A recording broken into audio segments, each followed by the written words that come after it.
Hello to all nursing aspirants. I welcome you all on GDC nursing classes.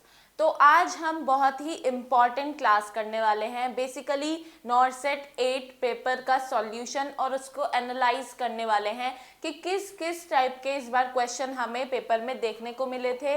वैसे बहुत सारी दिक्कतें इस बार एग्जाम में देखने को मिली है, जैसे कि पेपर जो है वो 2 घंटे लेट स्टार्ट हुआ है, जिसके वजह से बच्चे जो है बहुत पैनिक और इरिटेट हो गए थे, है ना. तो कोई बात नहीं, वो सब एक टेक्निकल इशू था जो सबके साथ हुआ है. ऐसा सच कि एक किसी इंडिविजुअल के साथ नहीं हुआ है, तो वो नॉर्मल चीज़ है. तो ऐसी चीज़ें जो है हो जाती है अक्सर, लेकिन हमको इस बारे में नहीं सोचना है. हमें अपने जो हम पेपर देने गए थे, हमें उसी चीज़ पे ध्यान देना था कि हाँ हो जाएगा पेपर स्टार्ट. इन तरीके की कंडीशन में कभी भी खुद को पैनिक नहीं करना है, इरिटेट नहीं होना है, क्योंकि उससे हमारी परफॉर्मेंस पे क्या हो सकता है, इफेक्ट पड़ सकता है. हमने इतने दिनों से पढ़ के मेहनत करी है, वो सब हमारा दिमाग जो है इधर उधर कहीं इरिटेट होके पैनिक होके वो सब हमारी परफॉर्मेंस पे जो है इफेक्ट डाल सकता है. ठीक है, तो सबसे पहले आज हम देखने वाले हैं कि नॉर्सेट 8 में कौन कौन से किस किस टाइप के और कौन कौन से बेसिकली सब्जेक्ट हमने ज़्यादा देखे हैं. तो इस बार नॉर्सेट जो पेपर था वो बहुत, मतलब ये मान लो बहुत इजी नहीं था और बहुत डिफिकल्ट नहीं था. तो मॉडरेट टू सीवियर देखा गया है कि जो हमारा पेपर का लेवल था वो मॉडरेट से सीवियर की तरफ गया है. तो और जो सब्जेक्ट्स है बेसिकली हमने देखा कि ओबीजी के बहुत क्वेश्चंस थे और हमारे पीडियाट्रिक से क्वेश्चन थे, साइकेट्रिक के क्वेश्चन थे. ठीक है, ईसीजी से इस बार बहुत सारे क्वेश्चन थे और इमेज बेस्ड तो काफ़ी सारे क्वेश्चन देखे गए हैं. बेसिकली हर बार क्या होता था कि 1-2 इमेज बेस्ड क्वेश्चन या फिर 1-2 क्या था हमारा ईसीजी से क्वेश्चन आ जाता था, लेकिन इस बार काफ़ी ज़्यादा क्वेश्चन देखने को मिले हैं. तो हमें ये सब चीज़ें नेक्स्ट टाइम के लिए दिमाग में रखनी है कि कौन कौन से क्वेश्चन हमें आ सकते हैं, क्योंकि कुछ फिक्स नहीं होता है. हमेशा हर बार हम सोच के कुछ जाते हैं और एग्ज़ाम में कुछ और ही आता है, और ऑब्वियसली आएगा क्योंकि हम लोग तो पेपर नहीं बनाते हैं. ठीक है, तो लेट्स बिगिन कि हम किस किस तरीके से क्वेश्चन, ये बिल्कुल ऐसे कोई मैं पर्टिकुलर क्वेश्चन नहीं लेके आई हूँ कि एकदम वैसा ही पेपर जैसा क्वेश्चन है. कुछ आइडिया लिया गया है कि हाँ मतलब इस तरीके के क्वेश्चन थे और ऐसे ऐसे ऑप्शंस थे, उनमें से आपको कुछ आइडिया लग सकता है कि हमारा आंसर या हम किस तरीके से हमने परफॉर्म किया, क्या हमें आंसर करना था और हम क्या करके आए हैं. ठीक है, तो लेट्स बिगिन टुडेज क्लास.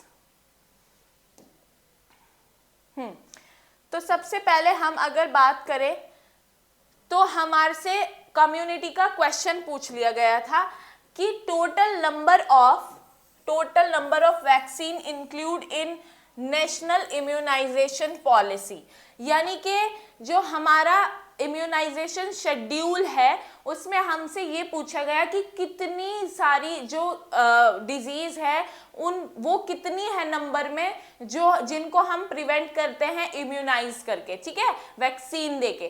तो अगर हम ऑप्शन की बात करें तो 12 नहीं, ये गलत हो जाता है. 14 ये भी गलत, और 16 हमें देखने को मिलता है तो ये भी गलत. तो इसका जो आंसर हमारा जाता है दैट इज 13, कि 13 जो है वो ऐसी वैक्सीन्स है जो इम्यूनाइजेशन पॉलिसी में इन्वॉल्व है. ठीक है, तो हमारा आंसर जाएगा 13. ठीक है, तो नेक्स्ट अगर बात करें कि हाँ, तो नेक्स्ट हमारा एक क्लिनिकल बेस्ड हमें जो है पूछ लिया गया था क्वेश्चन कि लंबर पंचर, एक प्रोसीजर होता है लंबर पंचर का. ठीक है, तो लंबर पंचर के टाइम पे is Contra indicated in which condition, यानी कि हमें ये पूछ लिया गया कि हम कब लंबर पंचर नहीं कर सकते हैं. लंबर पंचर एक थोड़ा सा इन्वेसिव प्रोसीजर होता है. ठीक है, जिससे हम क्या करते हैं, CSF एस्पिरेट करते हैं. ठीक है, तो क्या है कि लंबर पंचर हम कौन सी कंडीशन में नहीं कर सकते कि इंक्रीज इंट्राक्रेनियल प्रेशर, यानी कि इंक्रीज इंट्राक्रेनियल प्रेशर है तब नहीं कर सकते, या फिर बैक पेन है अगर पेशेंट को, या पेशेंट एंशियस विद प्रोसीजर, कि जो पेशेंट है वो बिफोर प्रोसीजर क्या है, एंशियस, यानी कि उसको एंजाइटी हो रही है, उसको डर लग रहा है कि मेरे साथ क्या होने वाला है. ठीक है, next is all of the above. ठीक है, तो हमें इसमें से ये बताना था कि लंबर पंचर हम इन कंडीशन में से नहीं, कौन सी कंडीशन ऐसी है जिसमें हाईएस्ट प्रायोरिटी देंगे कि नहीं करना है। ठीक है, तो बात करें अगर तो इंट्राक्रेनियल प्रेशर, ठीक है, तो इंट्राक्रेनियल प्रेशर अगर इंक्रीज हो रहा है तो हम लंबर पंचर बिल्कुल नहीं करेंगे।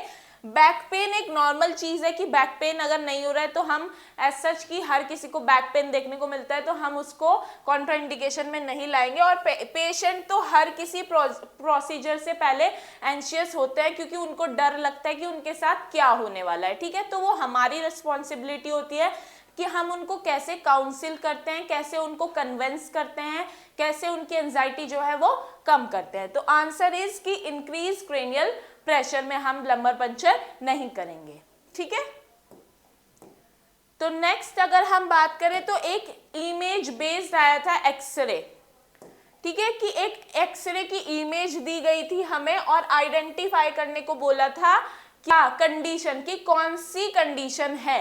तो अगर बात करें तो हमें देखने को मिल रहा है कि यहाँ पे ये इस तरीके का देखने को मिल रहा है हमें। ठीक है, तो ये जो देखने को मिला है इससे अगर हम देखें तो हमारा प्लूरल इफ्यूजन हमें इसमें एक्सरे में देखने को मिल रहा है। ठीक है, तो प्लूरल इफ्यूजन का ये एक्सरे था जो हमें एग्जाम में देखने को मिला था। एज सच तो शायद 4 इमेजेस थी, 3 और इसके अलावा थी, कि मतलब उसमें से हमें आइडेंटिफाई करना था कि ये जो है न्यूमोथोरेक्स है या प्लूरल इफ्यूजन है। ठीक है, तो इस तरीके से क्वेश्चन भी हमें देखने को मिला था। ठीक है, तो नेक्स्ट क्वेश्चन की तरफ बढ़ते हैं कि एक 37 वीक प्रेग्नेंट लेडी हमारे पास आई है और उसको क्या है, सडनली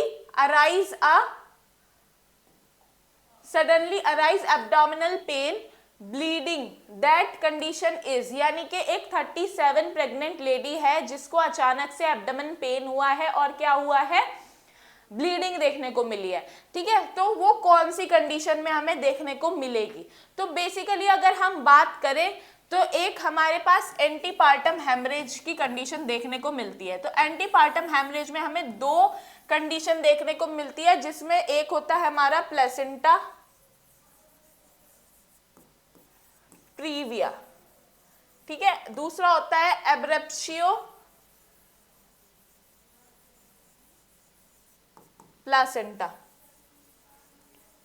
तो अगर बात करें कि एब्रेप्शियो प्लासेंटा जो है तो हमें इसमें जो है अगर ये कंडीशन देखने को मिलती है हेमरेजिक कंडीशन किसी भी वजह से, तो हमें एब्रेप्शियो कंडीशन प्लासेंटा में जो है आफ्टर 20 वीक, यानी कि 20 वीक के बाद जो है क्या देखने को मिलती है, ब्लीडिंग। ठीक है, वो किसी भी हेमरेजिक कंडीशन के वजह से देखने को मिलती है। तो ये हमारा आता है किसके अंडर कि प्लासेंटा प्रीविया नहीं होगा, बोथ ए एंड बी नहीं, कोई अबॉर्शन नहीं हुआ है। क्यों, अबॉर्शन कब माना जाता है, बिफोर 22 वीक ऑफ प्रेगनेंसी, यानी कि वायबिलिटी पीरियड अगर जो है प्रेगनेंसी का क्रॉस नहीं हुआ है तो उसको हम कंसीडर करते हैं अबॉर्शन में। ठीक है, तो हमारा ये जाएगा एब्रेप्शियो प्लेसेंटा के अंदर। ठीक है, तो इसका आंसर होगा एब्रेप्शियो प्लेसेंटा। नेक्स्ट बात करते हैं कि इस बार जो पेपर में देखने को मिला था तो वो ये देखने को मिला था कि जो हमारा नॉन नर्सिंग पार्ट जो है वो बहुत इजी, और मैथ्स तो पेपर में था ही नहीं। ठीक है, तो बहुत इजी और बहुत अच्छे क्वेश्चन हमें देखने को मिले थे। तो उसी का एक क्वेश्चन है कि all present in group except 1, यानी कि हमें जो अलग है इन सब से वो चूज करना है। तो kilometre, inches and yard and KG, यानी कि ये सब हमारा क्या है, एक ग्रुप के पार्ट है, लेकिन किलोग्राम जो है वो अलग ग्रुप का पार्ट है। तो वो इजीली हम आइडेंटिफाई कर रहे हैं कि इसका आंसर जो है वो होगा डी। ठीक है, तो केजी। नेक्स्ट क्वेश्चन, तो नेक्स्ट क्वेश्चन हमारा आया कि सेम वैसे ही पैटर्न का ये भी क्वेश्चन है कि हमें आइडेंटिफाई करना है जो ग्रुप से अलग वाला है। ठीक है, तो रोज, कैक्टस, लिली एंड लोटस। ठीक है, तो इसमें अगर हम बात करें तो ये सारे फ्लावर्स है और ये कैक्टस इसमें अलग इंडिकेट हो रहा है। ठीक है, तो ये हमारा आंसर जाएगा कैक्टस की तरफ कि कैक्टस जो है वो अलग है। ठीक है, तो नेक्स्ट इज, हाँ, which of the following is defined as compulsive urge to steal item usually of little personal और मॉनेटरी वैल्यू। ठीक है, तो बात इसमें हमें एक साइकेट्रिक नर्सिंग का क्वेश्चन देखने को मिला है अभी कि एक कोई पर्सन है, उसको बार बार ऐसे अर्ज हो रही है चुराने की कोई चीज। ठीक है, तो उसका हमें क्या पूछा गया है कि हमें बताना है कि वो टर्म क्या है जिससे हम इसको क्या कर सकते हैं, डिफाइन कर सकते हैं कि अर्ज टू स्टील समथिंग, यानी कि बार बार कोई इंसान है उसका कुछ चुराने का या कुछ चोरी करने का मन करता है, तो उस कंडीशन को हम क्या बोलते हैं? क्या वो कंडीशन हमारी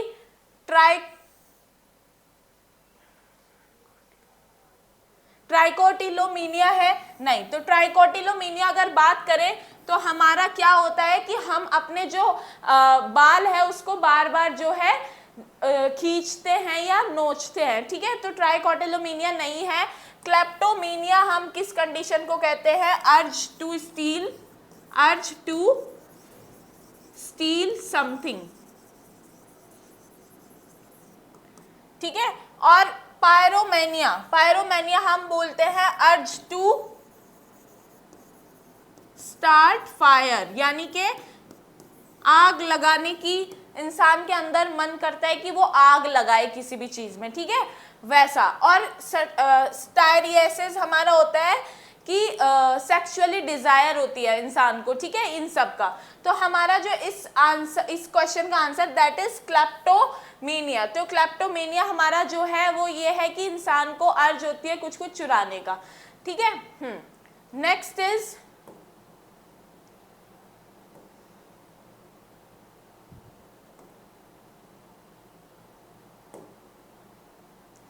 ठीक है, तो एक और साइकेट्रिक कंडीशन या फिर हमसे क्वेश्चन पूछ लिया गया था कि एरेटोमीनिया।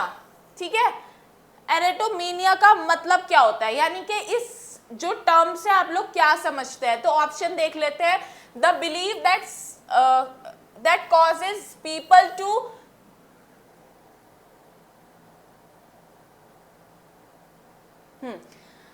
the belief that causes people to someone is in love with them, ठीक है, of higher reputation। ठीक है, तो क्या है कि इंसान को इसमें ऐसा लगता है कि कोई जो है बहुत ही सोसाइटी में उसकी हाई वैल्यू है, यानी कि बहुत रेपुटेड पर्सन है, और वो क्या है उसको वो फॉल हो गया उसके प्यार में। ठीक है, तो मतलब उसको उससे प्यार हो गया ऐसा कुछ समझता है।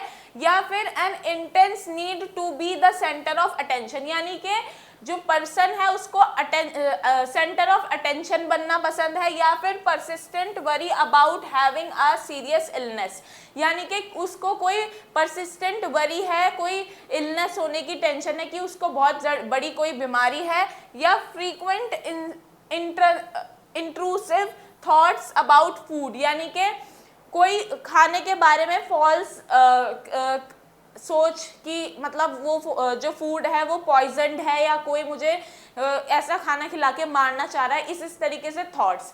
तो अगर बात करें एरेटोमीनिया, हमारा आंसर इसका ए जाएगा कि पीपल जो है वो ऐसे सोचते हैं कि कोई बहुत ही हाई वैल्यू यानी कि हाई रेपुटेड जो पर्सन है वो उनके प्यार में पड़ गया है। ठीक है, तो ये आंसर जाएगा ए इसका।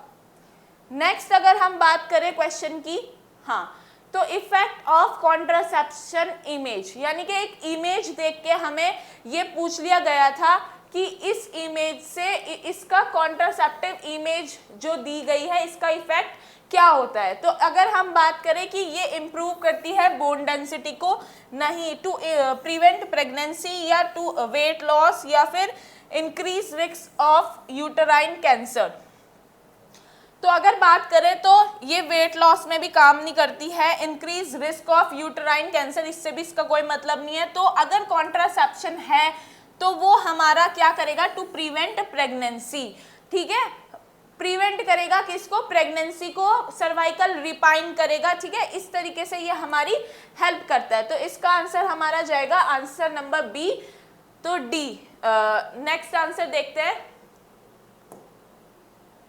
हाँ, तो नेक्स्ट क्वेश्चन की अगर हम बात करें, इन सम सिचुएशन अ वेनस ब्लड गैस, यानी कि किसी कंडीशन में हम जो है वीबीजी, एक एबीजी होता है और एक वीबीजी। एबीजी हमारा होता है जो आर्टीरियल ब्लड गैस होता है और वीबीजी क्या होता है, जो वेनस ब्लड गैस होता है, ठीक है। तो दोनों में डिफरेंस होता है, तो हमसे वही डिफरेंस इस क्वेश्चन में पूछ लिया गया था कि वीबीजी और एबीजी में ऐसी कौन सी जो है वैल्यू है जो हमें डिफरेंशिएट करके बताएगी कि ये एबीजीज की वैल्यू है और ये वीबीजी की वैल्यू है, ठीक है। तो बात करते हैं कि in some situation VBG will provide adequate information, यानी कि कुछ जो कंडीशन है उनमें वीबीजी हमें क्या प्रोवाइड करता है, adequate information as compared to an ABG, यानी कि एबीजी के कंपेयर्ड, ठीक है। तो द वीबीजी रिजल्ट विल, यानी कि वीबीजी कैसे हमें रिजल्ट देगा, हम किस तरीके से डिफरेंशिएट कर देंगे कि ये वीबीजी है और ये एबीजी है। तो अगर कि show a different haemoglobin level या show all value same as the arterial value, show a different oxygenation level, show a different potassium level. तो अगर हम बात करें तो एक सबसे बड़ी जो हमारी वैल्यू होती है जिससे हम डिफरेंशिएट करते हैं किसमें, एबीजी एंड वीबीजी में, ठीक है। तो वो होती है SpO2 लेवल, ठीक है, SpO2 लेवल या फिर ऑक्सीजनेशन, ठीक है, लेवल। तो अगर बात करें कि वीबीजी और एबीजी में हमें डिफरेंस पता करना है तो हमारा सबसे ही जो ऑप्शन जा रहा है सी, वो सही जा रहा है कि show a different oxygenation level, की मतलब ऑक्सीजनेशन लेवल के वजह से हमें पता चल सकता है कि ये आर्टीरियल ब्लड गैस है या वेनस ब्लड गैस है, ठीक है। तो इसका आंसर हमारा जाएगा show a different oxygenation level, ठीक है। नेक्स्ट अगर हम बात करते हैं, who is the first Indian to go to in the space, यानी कि ऐसा कौन सा फर्स्ट इंडियन था जो फर्स्ट टाइम हमारा इंडियन स्पेस में गया था, तो दैट इज राकेश शर्मा, ठीक है। तो हमारा आंसर बिना कुछ सोचे समझे, ये बहुत इजी होता है, तो ये हमने टिक कर देना था कि राकेश शर्मा जो है वो थे जो पहली बार स्पेस पे एज अ इंडियन गए थे, ठीक है। ओके, नेक्स्ट क्वेश्चन की बात करें, मेडिकेशन आर प्री फिल्ड, यानी कि जो मेडिकेशन है वो प्री फिल्ड होती है, पहले से भरी हुई होती है। Needle and syringe unit are certain type of injection most commonly for, यानी कि हमें कोई कोई ऐसे इंजेक्शंस देखने को मिलते हैं जो प्री फिल्ड होते हैं, यानी कि वो आते ही ऐसे हैं ऑलरेडी अपनी डोज में प्री फिल्ड, हमें सिर्फ उसको एडमिनिस्टर करना होता है। तो उन्होंने पूछा वो कौन सी साइट के लिए जो है बेसिकली ये देखने को मिलता है कि ज्यादातर वो कौन सी साइट में एडमिनिस्टर होते हैं जो प्री फिल्ड इंजेक्शन होते हैं, ठीक है। तो प्री फिल्ड इंजेक्शन की अगर हम बात करें तो हमें देखने को मिलता है लो मॉलिक्यूलर हेपारिन, ठीक है। तो वो हम एडमिनिस्टर करते हैं किसमें, बेसिकली अगर बात करें तो क्या वो इंट्राडर्मल इंजेक्शन होता है, तो सबक्यूटेनियस या इंट्रामस्कुलर या फिर इंट्रावेनस। तो हमारा जो देखने को मिलता है, हमें देखने को मिलता है कि सबक्यूटेनियस इंजेक्शन जो है वही हमें देखने को मिलते हैं कि हमें जो प्री फिल्ड मिलते हैं, ठीक है। तो वो जो प्री फिल्ड इंजेक्शंस होते हैं वो बेसिकली जनरली हम जो है एडमिनिस्टर करते हैं सबक्यूटेनियस रूट से, ठीक है। तो नेक्स्ट अगर हम बात करें क्वेश्चन की, हाँ, तो ये हमें कुछ मैन्यूवर दिए थे ओबीजी से रिलेटेड, ये क्वेश्चन है कि हम ये इमेज दी गई थी कि हमें आइडेंटिफाई करना है ये कौन सा मैन्यूवर है, ठीक है। तो अगर हम बात करें तो हमें सीधा सीधा ही दिखाई दे रहा है कि ये लव सेट मैन्यूवर है, जो कि कब हमें यूज करना होता है, जब जो है ब्रीच प्रेजेंटेशन हो, यानी कि ब्रीच प्रेजेंटेशन का मतलब होता है कि जो बच्चा है उसकी पोजीशन जैसी नॉर्मल सिफेलिक पोजीशन है वो नहीं है, पोडालिक पोजीशन है, ठीक है। तो यानी कि जो बच्चे के पैर पहले आ रहे हैं नॉर्मल पोजीशन में सर पहले आता है, ठीक है, सर डिलीवर होता है, लेकिन यहाँ पे जो है बच्चे के पहले लेग्स जो है डिलीवर हो रहे हैं, उसके बाद हम एक ये मैनुअल यूज करते हैं उसका हेड को डिलीवर कराने के लिए, तो वो होता है हमारा लवसेट मैनोवर, ठीक है। तो हमें ये याद करना है, और हमें ये आजकल देखने को मिल रहा है एग्जाम में कि मैनोवर ज्यादा पूछ लिए जाते हैं, तो हमें ये सब इग्नोर नहीं करना है, क्योंकि पहले के एग्जाम्स में ये हम सबको देखने को नहीं मिलता था, लेकिन अब ये सब चीजें भी पूछने वाली हो गई है, तो आपको ये इग्नोर नहीं करना है। सारे मैनुअर्स हमें पता होने चाहिए कि कौन सी कंडीशन में हम कौन सा यूज करते हैं, ठीक है। नेक्स्ट हम बढ़ते हैं कि most common cause of death in GBS, यानी कि गुलियन-बैरे सिंड्रोम में ऐसी कौन सा मोस्ट कॉमन कॉज बन जाता है जिससे डेथ हो जाती है। तो अगर बात करें तो गुलियन-बैरे सिंड्रोम में हमारा जो है रेस्पिरेटरी डिस्ट्रेस होता है,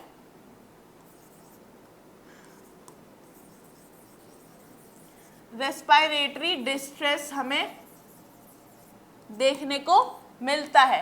तो गुलियन-बैरे सिंड्रोम अगर हम बात करें तो एक ऑटो इम्यून डिजीज हमें देखने को मिलती है। जनरली अभी थोड़े टाइम पहले हमने देखा कि महाराष्ट्र में जो है ये बहुत ज़्यादा देखने को मिला था। तो अगर बात करें तो इसमें हमें ऑप्शन दिए है respiratory failure, muscle weakness, hyperventilation या फिर किडनी फेलियर। तो हम अगर बात करें तो रेस्पिरेटरी फेलियर हमें देखने को मिलता है जो इसका कॉमन कॉज बन जाता है किसके, डेथ का, ठीक है, गुलियन-बैरे सिंड्रोम का। तो हमारा आंसर ए करेक्ट होगा। नेक्स्ट अगर हम बात करते हैं तो एक ये हमारा कम्युनिटी का क्वेश्चन है कि अगर कोई वुमेन है वो आई है, उसको हमें आयरन और फॉलिक एसिड की डोज बतानी है, ठीक है।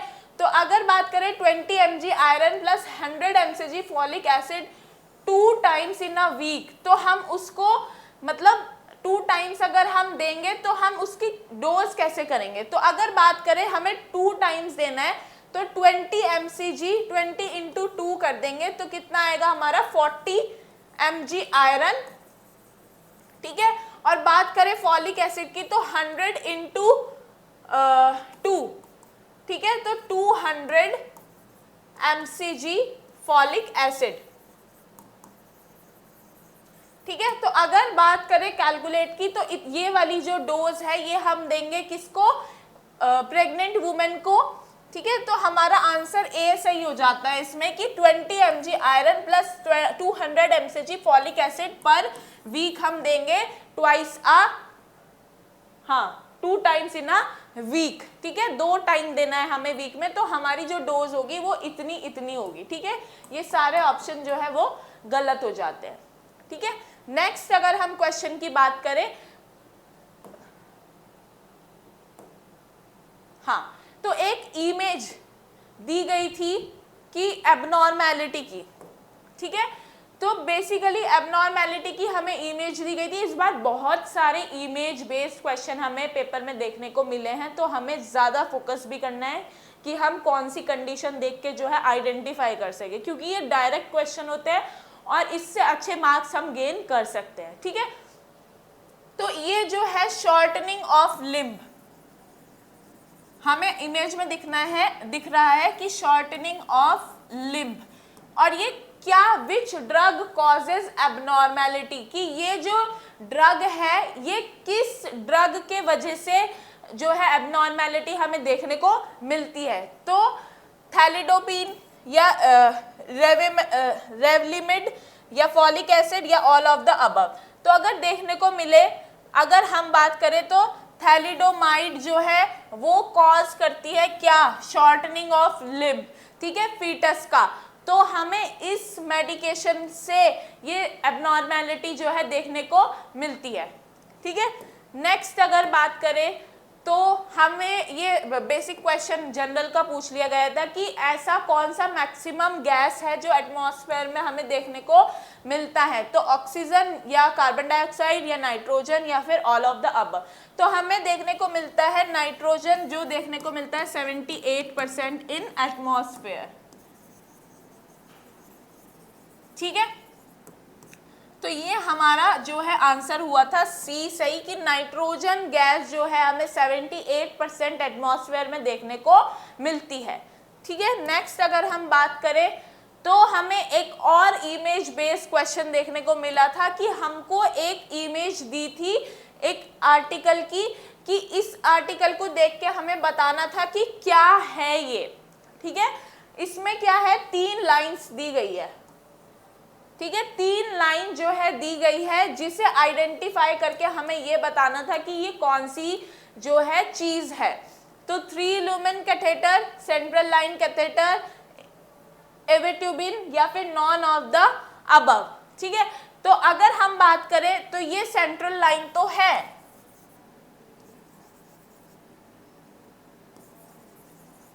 ठीक है, ये सेंट्रल लाइन तो है, लेकिन सेंट्रल लाइन में भी हमें देखने को मिलता है 2 लुमेन और 3 लुमेन।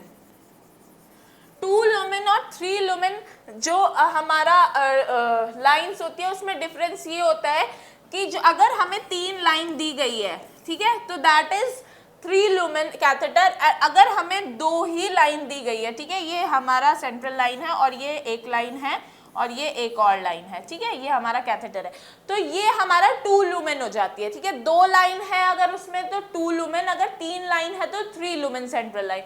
तो हमें बेसिकली इस इमेज में क्या बताया गया है, क्या दिखाया गया है कि हमारा जो है इसमें 3 लाइंस है। तो आंसर जो हमारा जाएगा इस क्वेश्चन में वो जाएगा 3 लुमेन कैथेटर, यानी कि A answer, A option is considered as a correct answer, कि 3 लुमेन कैथेटर जो है हमें इमेज में देखने को मिल रहा है। ठीक है, तो अब बात करते हैं नेक्स्ट क्वेश्चन की। हाँ, तो हमें एक कंडीशन जो है वो आइडेंटिफाई करना है। ठीक है, आइडेंटिफाई कंडीशन करना है कि एक प्लासेंटा दिया गया है, हमें प्लासेंटा की इमेज दी गई है जिसमें हमें यहाँ पे अम्बिलिकल कॉर्ड जो है देखने को मिल रही है। तो इसमें हमें बहुत सारे ऑप्शन दिए गए हैं कि क्या कौन सी कंडीशन में जो है ये सब देखने को मिल सकता है। तो प्लासेंटा प्रीविया, वेलमेंटस इंसर्शन, या फिर बैटलडोर प्लासेंटा, या फिर एब्रेप्शियो प्लासेंटा। तो बेसिकली हमें जो इमेज में दिखाई दे रहा है वो दिखाई दे रहा है कि जो हमारी अम्बिलिकस कॉर्ड है वो जो है प्लासेंटा से जो है अटैच है, प्लासेंटा में इंसर्ट हो गई है, जो कि होनी चाहिए थी क्या, फीटस मेम्ब्रेन से अटैच। ठीक है, तो फीटस मेम्ब्रेन से अटैच होने की जगह वो इंसर्ट हो गई है प्लासेंटा के अंदर, तो वो हमें देखने को मिलता है और उस कंडीशन को हम बोलते हैं वेलमेंटस इंसर्शन। ठीक है, तो ये हमारा option B is a correct, कि इसमें हमें वेलमेंटस इंसर्शन देखने को मिल रहा है। ठीक है, तो इमेज बेस्ड क्वेश्चन और इमेज बेस्ड चीजों पे हमें बहुत ज्यादा ध्यान देना है। और बात करें तो इस बार एग्जाम में ये हमें प्रूव भी हो गया है कि इमेज बेस्ड क्वेश्चन हमें देखने को ज्यादा मिलते हैं। ठीक है, ओके। नेक्स्ट अगर हम बात करें अगेन एक और इमेज बेस्ड क्वेश्चन जो ओबीजी से रिलेटेड ही है, तो हमें एक जो है बात करें तो इमेज दी गई है जिसमें वुमेन है, वुमेन के एब्डोमेन में कुछ इस तरीके से हमें देखने को मिल रहा है कि यहाँ पे एक डिप्रेशन है, फिर अगेन एक कर्व हो रहा है। ठीक है, तो अगर हम बात करें तो एक क्लास मैंने ही ली थी, दैट वाज कि लेबर के टाइम पे, ठीक है, कुछ इवेंट्स होते हैं, तो उसमें हमने पढ़ा था ये सेम कि ये क्या है, तो उसी चीज से रिलेटेड क्वेश्चन आया था। तो क्या हम अगर हम बात करें जो ड्यूरिंग लेबर, तो एक हमें क्या हो जाता है, हमारा जो वाटर बैग है वो किस में 2 सेगमेंट में डिवाइड हो जाता है, जिसमें क्या होता है कि एक प्रेशर तो हमारा बाहर की तरफ से लगता है, ठीक है, और एक प्रेशर जो है हमारा इनसाइड लगता है इस तरीके से, जिसके वजह से यहाँ पे एक डिप्रेशन देखने को मिलता है और उसको हम बोलते हैं क्या, बेंडल रिंग। ठीक है, तो बेंडल रिंग हमें देखने को मिल रहा है और इस इमेज में साफ साफ हमें ये देखने को मिल रहा है। ठीक है, तो अगर हम बोले तो वो फिजियोलॉजिकल रिट्रैक्शन रिंग, वो एक फिजियोलॉजिकल रिट्रैक्शन रिंग भी होती है, लेकिन उस रिंग को भी हम एक नाम देते हैं, दैट इज बेंडल रिंग। तो Bandl ring is the correct answer जो इस क्वेश्चन का हो रहा है, ठीक है। ये क्या है, नहीं, ये सब ऑप्शन हमारे गलत हो जाते हैं। तो इस क्वेश्चन का, इस मैन्युअर का या फिर इस इमेज बेस पे अगर हम कुछ आंसर दे सकते हैं करेक्ट, वो है बेंडल रिंग, ठीक है। नेक्स्ट क्वेश्चन,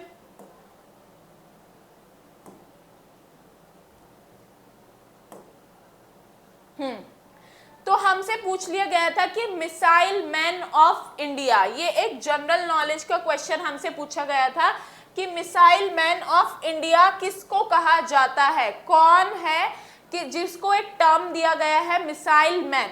तो अगर बात करें एपीजे अब्दुल कलाम, होमी जे बाधा, विक्रम साराभाई या फिर सतीश धवन, इन सब में से कौन ऐसा है जिसको हमने क्या दिया है, नाम दिया है मिसाइल मैन का, तो वो हमारे हैं लेट एपीजे अब्दुल कलाम, जिनको मिसाइल मैन का टाइटल दिया गया है, ठीक है। तो answer A will be correct, ठीक है। नेक्स्ट क्वेश्चन पे अगर हम बढ़ते हैं तो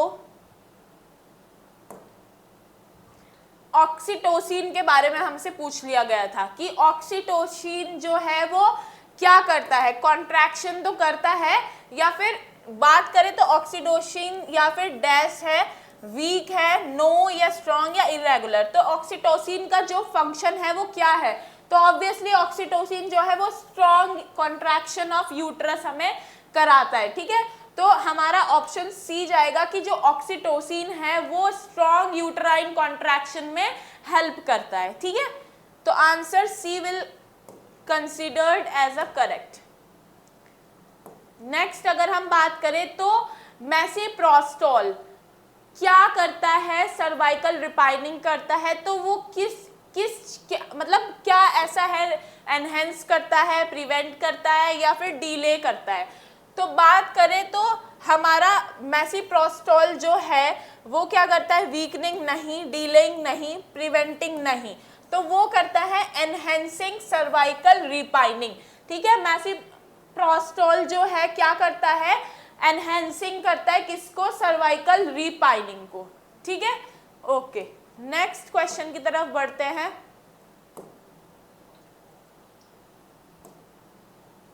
हाँ, मैग्नीशियम सल्फेट, मैग्नीशियम सल्फेट का यूज पूछ लिया था किसमें, एक्लेम्पशिया में। एक्लेम्पशिया हमें देखने को मिलता है ड्यूरिंग प्रेगनेंसी, ठीक है। तो एक्लेम्पशिया हमें ड्यूरिंग प्रेगनेंसी में देखने को मिलता है। तो जो मैग्नीशियम सल्फेट है वो क्या, किस तरीके से जो है हम यूज में लाते हैं एक्लेम्पशिया की कंडीशन में, प्रिवेंशन ऑफ एक्लेम्पशिया, कॉज या डायग्नोज या ट्रीटमेंट। तो अगर बात करें तो प्रिवेंशन में नहीं, कॉजेज में नहीं, डायग्नोसिस में नहीं, क्यों, क्योंकि हम उसे यूज करते हैं as a treatment of एक्लेम्पशिया।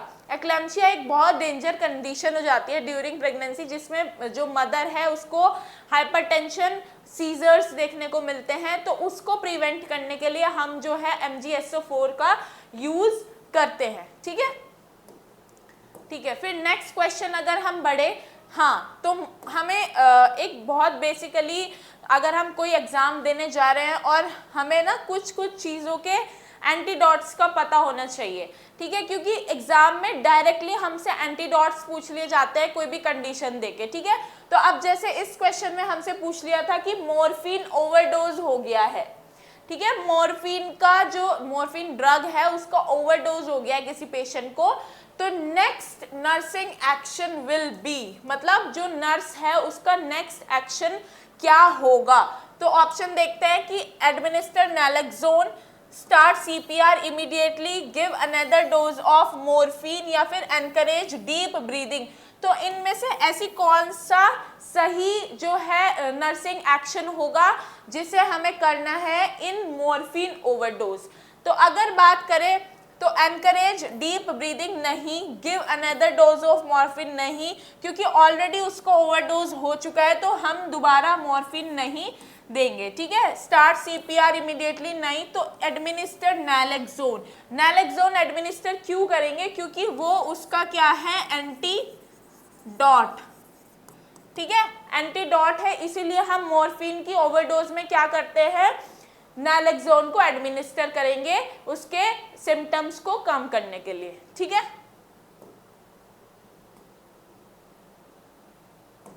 Next question psychiatric nursing से हमें देखने को मिला था कि MMSE स्कोर 20, यानी कि MMSE का जो स्कोर है 20 वो हमें क्या इंडिकेट करता है।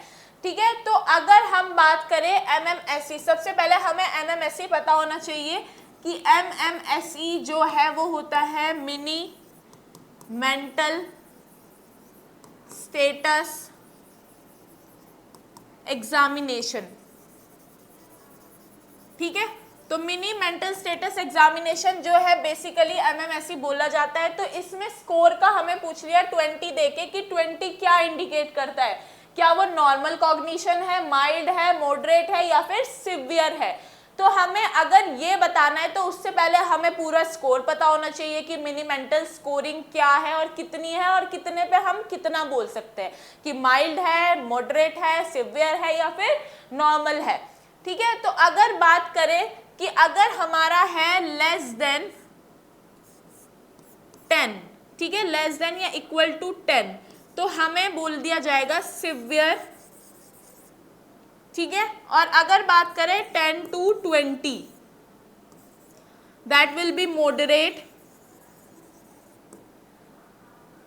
हाँ, और फिर हम बात करें 21 to 20,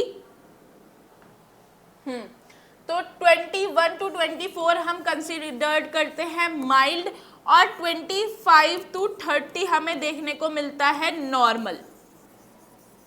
ठीक है, तो ये हमारा क्या है, स्टैंडर्ड्स है और वैल्यूज है जिसके बेसिस पे हम क्लासिफाई करते हैं कि नॉर्मल कॉग्निशन है या माइल्ड है या मॉडरेट है या सिवियर है।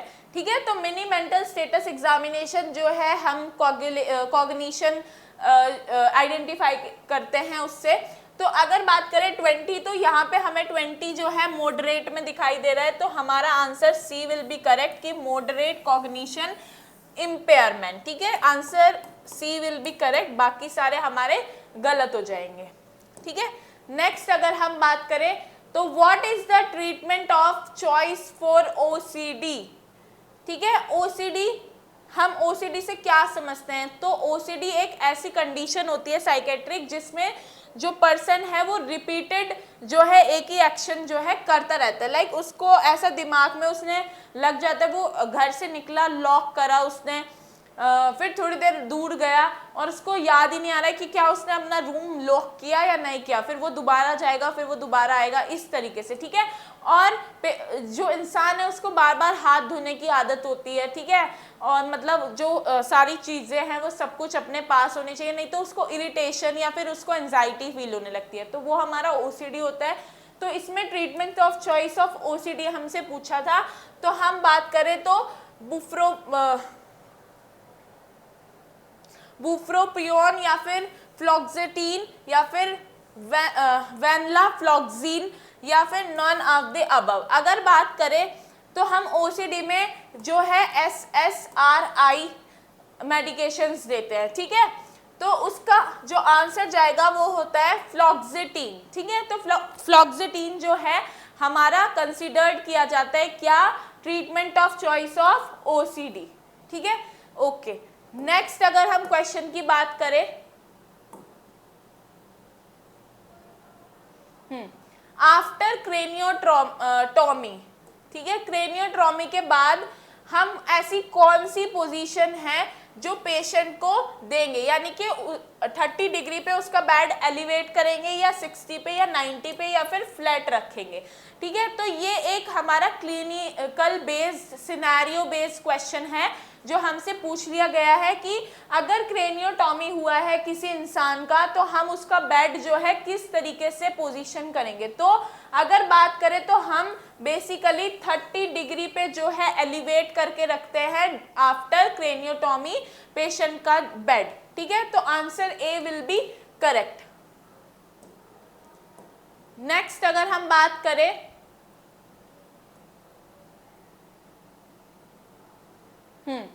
तो हमें एक और इमेज बेस्ड क्वेश्चन देखने को मिला था, जो हमसे कुछ आर्टिकल्स दिए थे और आइडेंटिफाई करने थे कि ये क्या है। ठीक है, तो बेसिकली इसमें हमें कुछ ऐसे इमेज दिए गए थे कि कुछ फॉर्सेप्स बनाए गए थे, कुछ इस तरीके से ब्रश बनाए हुए दिए गए थे। ठीक है, तो हमें आइडेंटिफाई करना था कि हम ये सब कहाँ यूज करते हैं। ठीक है, तो क्या ये पैप स्मेयर किट है, सर्वाइकल कैंसर किट है, या पैप स्मेयर किट मैनुअल है, या फिर नन ऑफ द अबव। तो अगर बात करें तो ये हमें कहाँ लेके जा रहा है, पैप स्मेयर किट तो हमें पता चल गया ये है। ठीक है, लेकिन ये मैनुअल किट है। ठीक है, तो हमारा आंसर सी सही जाएगा कि पैप स्मेयर किट मैनुअल जो है ये हमें देखने को इमेज में मिल रहा है। ठीक है, ओके। नेक्स्ट क्वेश्चन की बात करें तो national aquatic animal of India, यानी कि हमसे पूछ लिया गया कि नेशनल एक्वेटिक एनिमल कौन सा है इंडिया का। तो 2009 के अकॉर्डिंग अगर हम बात करें तो हमें हमारा रिवर गंगाज डॉल्फिन जो है वो देखने को मिला था, और वो कंसिडर हुआ था क्या, national aquatic animal of India. ठीक है, तो आंसर सी हमारा सही जाएगा, बाकी डॉल्फिन, व्हेल और शार्क गलत हो जाएंगे। ठीक है, नेक्स्ट अगर हम बढ़े तो which of the best formula is following formula is the best to provide fluid replacement in burn patient. ठीक है, इन फर्स्ट 24 आवर्स, यानी कि हमसे बर्न पेशेंट आया है कोई इमरजेंसी में, और पहले 24 आवर में कितना फ्लूइड हमें उसको एडमिनिस्टर करना है, और उतना करने के लिए हमें कौन सा जो फॉर्मूला है वो यूज करना है, वो हमसे इसमें पूछ लिया गया है। तो क्या फिर हम मॉडिफाइड ब्रोकीज फॉर्मूला, नहीं, पार्कलैंड फॉर्मूला, या फिर ब्रोकी आर्मी हॉस्पिटल, या फिर इवांस फॉर्मूला, ये सब यूज नहीं करेंगे, क्योंकि हम करते हैं सीधा सा पार्कलैंड फॉर्मूला यूज क्या करने के लिए, कि फ्लूइड कैलकुलेट करने के लिए कि 24 आवर्स में उसको कितना फ्लूइड एडमिनिस्टर हमें करना है। ठीक है, तो answer B will be correct.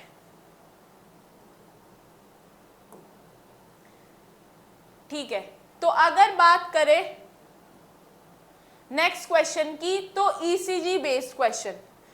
ठीक है, तो ईसीजी में हमें देखने को मिला था एक क्वेश्चन की शॉर्ट पी वेव, जो हमारी पी वेव है वो शॉर्ट देखने को मिल रही है, और प्रोलॉन्ग्ड क्यूआरएस वेव। ठीक है, image of ECG in which the following, यानी कि हमें कंडीशन बतानी है कि पी वेव शॉर्ट है और क्यूआरएस वेव जो है वो प्रोलॉन्ग्ड है, तो वो कौन सी कंडीशन में देखने को मिलती है।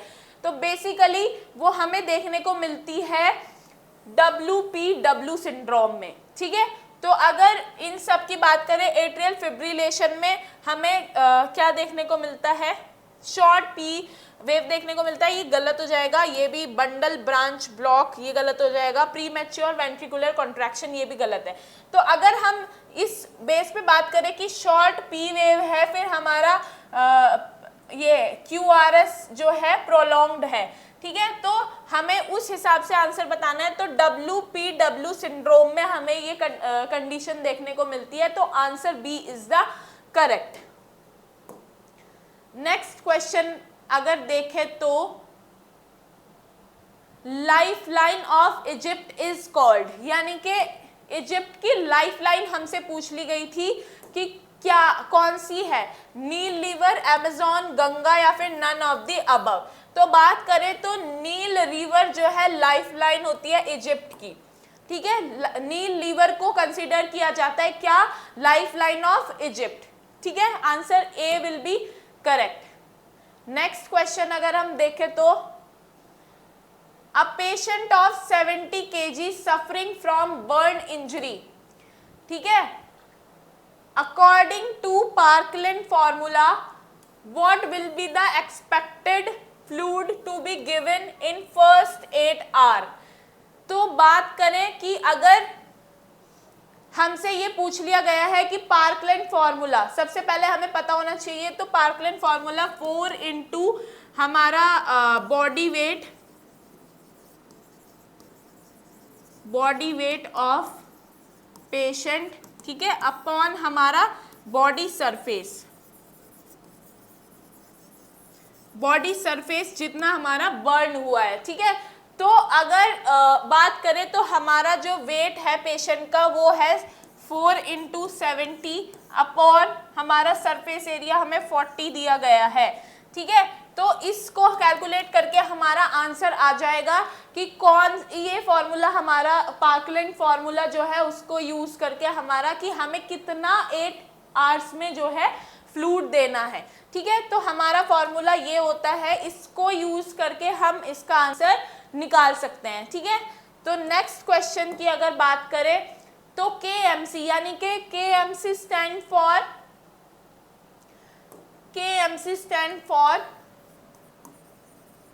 कंगैरो मदर केयर,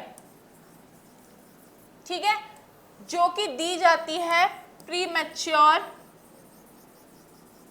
बेबीज में।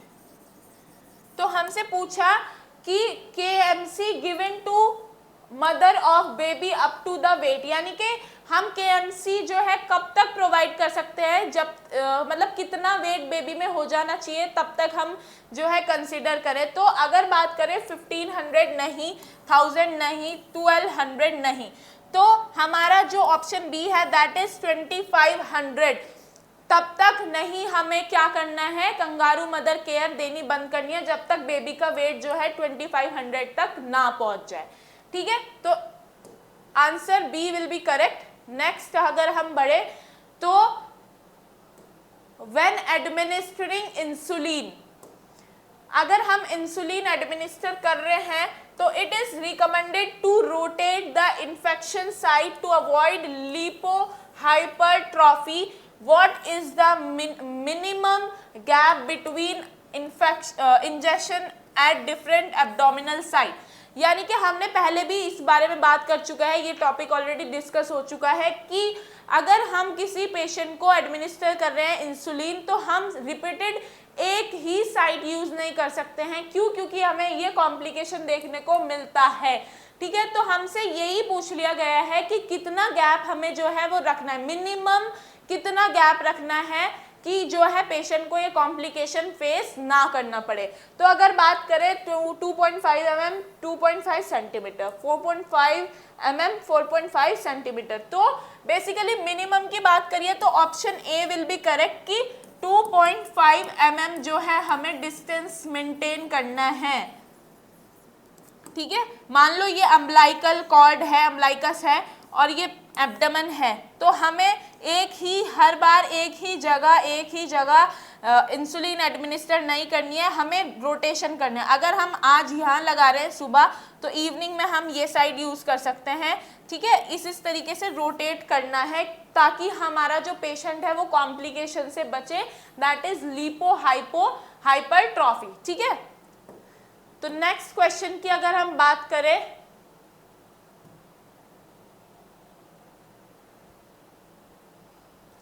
Which day is national deworming day, यानी कि नेशनल डीवॉर्मिंग डे हमसे पूछ लिया था, तो सब आसान सा है कि कब जो है नेशनल डीवॉर्मिंग डे जो है बनाया जाता है, तो 10 फेब को या 10 अगस्त, 10 में या नन ऑफ द अबव। तो हमें पता है कि ऑन 10 फेब हम जो है नेशनल डीवॉर्मिंग डे जो है सेलिब्रेट करते हैं, तो answer A will be correct. Next question की अगर हम बात करें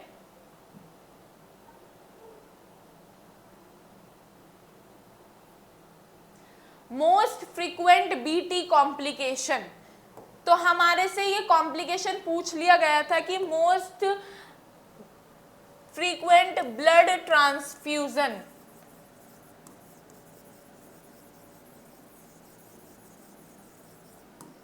कॉम्प्लिकेशन, ठीक है। तो अगर हम बात करें तो हमें मोस्ट कॉमन क्या देखने को मिलती है, allergic reaction, anaphylactic reaction, febrile non hemolytic reaction या नन ऑफ द फॉलोइंग। तो बात करें तो एलर्जिक रिएक्शन रेयर देखने को मिलती है, एनाफाइलैक्टिक भी नहीं, तो फिब्राइल नॉन हेमोलाइटिक कंडीशन जो है देखने को ज्यादा मिलती है कि at the time of administration या during administration of blood product जो पेशेंट है उसको फेब्राइल जैसे यानी कि उसको फीवर हो सकता है और देखने को मिलता है। तो फेब्राइल नॉन हीमोलाइटिक रिएक्शन जो है most frequent blood transfusion complication जो हमें देखने को मिलता है। ठीक है, नेक्स्ट अगर हम बात करें तो ट्राइड साइन ऑफ डेथ यानी कि डेथ के 3 ऐसे कौन से साइन है। तो अगर बात करें तो सबसे पहले हमारा आता है कोएगुलोपैथी, फिर हमारा होता है acidosis and then is hypothermia. तो अगर हम इस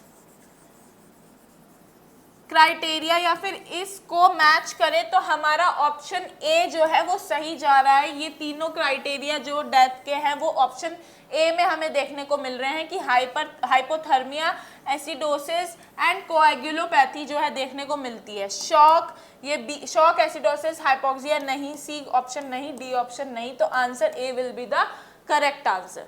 ठीक है, नेक्स्ट अगर हम बात करें तो हाँ, एक 25 ईयर ओल्ड जो है construction worker is admitted with severe breathlessness and he is drowsy यानी कि वो ड्राउजी है, ब्रीथलेसनेस उसको हो रही है। स्पीक्स इन मोनोसिलेबल्स यानी कि वो बहुत कम मोनोसिलेबल्स वर्ड जो है बोल पा रहा है। SpO2 is 88% on 15 litre high flow mask and nebulisation.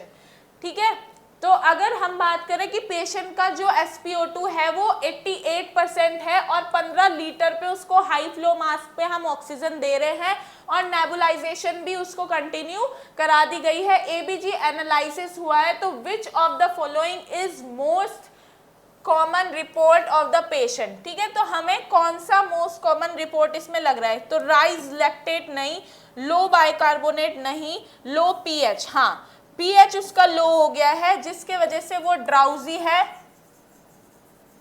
ठीक है, और ब्रीथलेसनेस और मोनोसिलेबस वर्ड यूज कर रहा है और ब्रीथलेसनेस है उसको, और हाई फ्लो ऑक्सीजन देने के बाद भी जो है उसका SpO2 जो है वो 88% ही है। ठीक है, तो लो पीएच हमारा आंसर हो जाएगा। नेक्स्ट बात करते हैं most common complication of measles. Measles का मोस्ट कॉमन कॉम्प्लिकेशन हमसे इस पूछ लिया गया था। तो ओटाइटिस मीडिया, हाइपरटेंशन या फिर ऑर्चाइटिस या फिर नन ऑफ द अबव। तो देखने को मिलेगा कि ओटाइटिस मीडिया जो है हमारा मोस्ट कॉमन क्या है, कॉम्प्लिकेशन है किसका, मेजल्स का। ठीक है, तो answer A will be correct. Next अगर हम बढ़े तो हाँ, ECG हमें दिया था,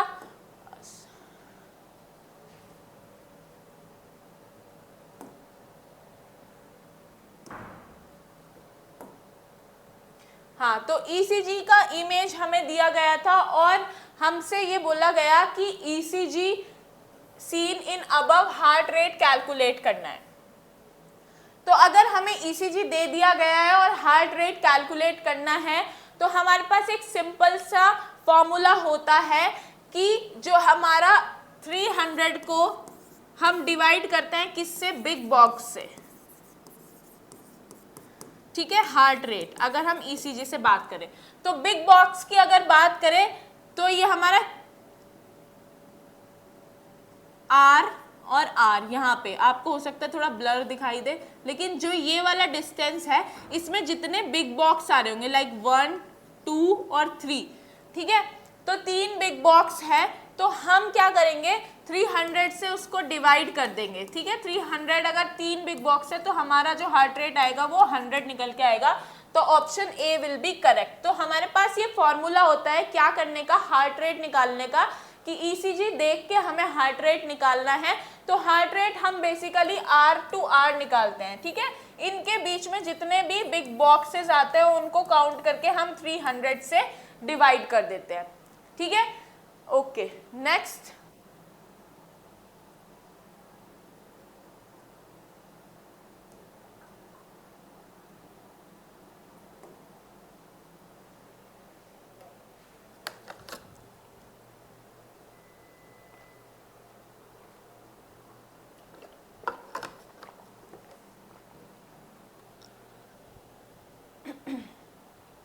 हाँ, तो नेक्स्ट क्वेश्चन की अगर हम बात करें तो best epidemiological method for studying the disorder form last 10 year relationship between pollution and our respiration, यानी कि पॉल्यूशन और रेस्पिरेशन में हमें जो है रिलेशनशिप देख के बेस्ट एपिडेमियोलॉजिकल मेथड हमें बताना है। तो क्या हो सकता है वो, cross sectional, case control, chart studies या एक्सपेरिमेंटल। तो बात करें तो इसमें दो चीज हमें दे दी गई है कि पॉल्यूशन और रेस्पिरेशन के अकॉर्डिंग अगर हम बात करें तो वो हमारा कंसीडर्ड होगा केस कंट्रोल के अंदर, चार्ट स्टडीज एंड एक्सपेरिमेंटल जो है वो नहीं कंसीडर किया जाएगा। ठीक है, नेक्स्ट क्वेश्चन की तरफ बढ़ते हैं। तो एक और ईसीजी का क्वेश्चन हमें देखने को मिला था जिसे देख के हमें कंडीशन बतानी थी कि कौन सी कंडीशन जो है हमें देखने को मिल रही है। तो अगर बात करें तो यहाँ पे हमें क्या देखने को मिल रहा है, टैकीकार्डिया देखने को मिल रहा है। तो इस कंडीशन में कौन सा टैकीकार्डिया, तो सुप्रा वेंट्रिकुलर टैकीकार्डिया हमें देखने को मिल रहा है। वेंट्रिकुलर टैकीकार्डिया, वेंट्रिकुलर ब्रेडिकार्डिया तो नहीं है और नन ऑफ द अबव भी नहीं है। तो बात करें तो इस ईसीजी में हमें सुप्रा वेंट्रिकुलर टैकीकार्डिया देखने को मिल रहा है, that is A, answer will be correct. Next बात करते हैं, which of the following is an objective of national AIDS control programme, यानी कि नेशनल एड्स कंट्रोल प्रोग्राम का ऑब्जेक्टिव क्या हो सकता है। तो to eradicate HIV completely, to reduce new HIV infection, to provide a universal free education, या फिर टू एलिमिनेट ट्यूबरकुलोसिस। तो ये दो ऑप्शन तो बिल्कुल गलत हो जाते हैं क्योंकि फ्री एजुकेशन से HIV का कोई मतलब नहीं है, ट्यूबरकुलोसिस से HIV का कोई मतलब नहीं है। तो हमारा टू इरेडिकेट HIV कंप्लीटली ये भी हमारा एम नहीं है। तो option B, to reduce new HIV infection हमारा जो है एम है किसका, नेशनल एड्स कंट्रोल प्रोग्राम का। ठीक है, तो answer B will be correct. Next अगर हम बात करें, मैच द फॉलोइंग्स, यानी कि हमें मैच करना है क्या करके कि कौन सी कंडीशन में हमें क्या देखने को मिलता है। तो बात करें चिकन पॉक्स की तो हमें स्कैली लीजन्स देखने को मिलते हैं, मीजल्स में हमें देखने को मिलते हैं प्लियोमॉर्फिज्म और स्कैबीज में इची विजन। ठीक है, तो अगर हम बात करें तो फर्स्ट बी, हाँ, तो first B, second C and 3A, हाँ, तो answer A will be going to be correct क्योंकि हमने अभी ये मैच करके देखा है तो हमारे ऑप्शन ए में सारे मैच हो रहे हैं। ठीक है, नेक्स्ट अगर हम बढ़े तो a pregnant lady present third trimester, यानी कि थर्ड ट्राइमेस्टर जो है एक प्रेग्नेंट लेडी है थर्ड ट्राइमेस्टर की, and seen which symptoms, fever, rash, headache, joint pain, which of the following type of infection seen in lady.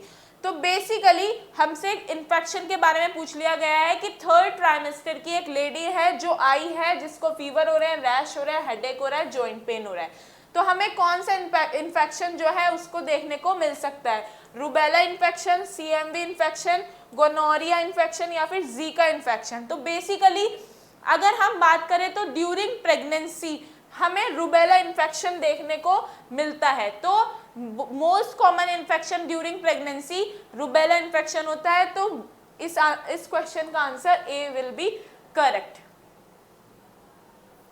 Next अगर हम बात करें करंट TFR ऑफ इंडिया, यानी कि करंट TFR ऑफ इंडिया हमारा पूछ लिया गया है। तो हमारा 1.4 या 1.8 या 2 या फिर 2.2, तो हमारा करंट जो TFR है इंडिया का वो है 2.0। ठीक है, तो answer option C will be correct. ठीक है, नेक्स्ट क्वेश्चन की अगर हम बात करते हैं, a nurse is caring for a client receiving intravenous magnesium sulfate must closely observe for side effect associated with drug therapy and expected side effect of magnesium sulfate। ठीक है, तो अगर एक नर्स है वो क्या कर रही है, इंट्रावेनसली मैग्नीशियम सल्फेट जो है एक वुमेन को दे रही है और उसको क्या कर रही है, क्लोजली ऑब्जर्व कर रही है, किसके लिए, साइड इफेक्ट के लिए, ठीक है। तो अगर हम बात करें कौन सा एक्सपेक्टेड साइड इफेक्ट है मैग्नीशियम सल्फेट का, तो डिक्रीज यूरिनरी आउटपुट, ठीक है, या फिर स्लीपलेसनेस, या DTR+2। DTR+2 is deep tendon reflex, ठीक है। और या फिर 12, हमारी जो पल्स रेस्पिरेटरी रेट है वो 12 है, तो यूरिनरी आउटपुट से इसका कोई मतलब नहीं, स्लीपलेसनेस हो रही है उससे कोई भी मतलब नहीं है, और हमारा 12 रेस्पिरेटरी रेट, तो हमारा आंसर जो होगा सी करेक्ट जाएगा कि डीप टेंडन रिफ्लेक्स जो है वो +2 है। तो हमारा साइड इफेक्ट जो है कंसीडर किया जा सकता है किसका, मैग्नीशियम सल्फेट का, ठीक है। तो answer D will be correct, ठीक है। तो कैंडिड, एक सिनोनिम पूछ लिया गया था कैंडिड का, कि कैंडिड का सिनोनिम्स क्या है, तो बात करें तो डिसऑनेस्ट नहीं, फ्लैंक, या फिर सिक्रेटिव, या फिर हेजिटेंट। तो अगर बात करें कैंडिड का जो सिनोनिम होता है वो होता है फ्रैंक, ठीक है। तो option B will be correct कि फ्रैंक हमारा सिनोनिम होता है किसका, कैंडिड का, ठीक है। तो एक्रोनिम पूछ लिया गया है कि what does the acronym BEFAST, यानी कि बी फास्ट का एक्रोनिम हमसे पूछा है, स्टैंड फॉर स्ट्रोक रिकॉग्निशन, यानी कि स्ट्रोक रिकॉग्निशन में हम इसको क्या सोचेंगे, तो बी फॉर हमारा होता है बैलेंस, ई हमारा आईज, फेस, आर्म, एस से हमारा speech, and T stand for time, ठीक है। तो बी फास्ट का एक्रोनिम हमारा ये हो जाता है। तो अगर हम बात करें तो बैलेंस, आई, फेस, आर्म, स्पीच, टाइम, तो option A will be correct, ठीक है। बी, सी, डी गलत हो जाएगा, ब्रीदिंग, बैलेंस, ब्रीदिंग, ये सब हमारे ऑप्शन गलत हो जाएंगे। तो answer A will be correct कि acronym of B fast stand for in stroke recognition, ठीक है। नेक्स्ट की अगर हम बात करें तो what is the recommended concentration of gentian violet solution for treating mouth ulcer, यानी कि माउथ अल्सर को ट्रीट करने के लिए रिकमेंडेड कंसेंट्रेशन हमसे पूछ लिया गया है।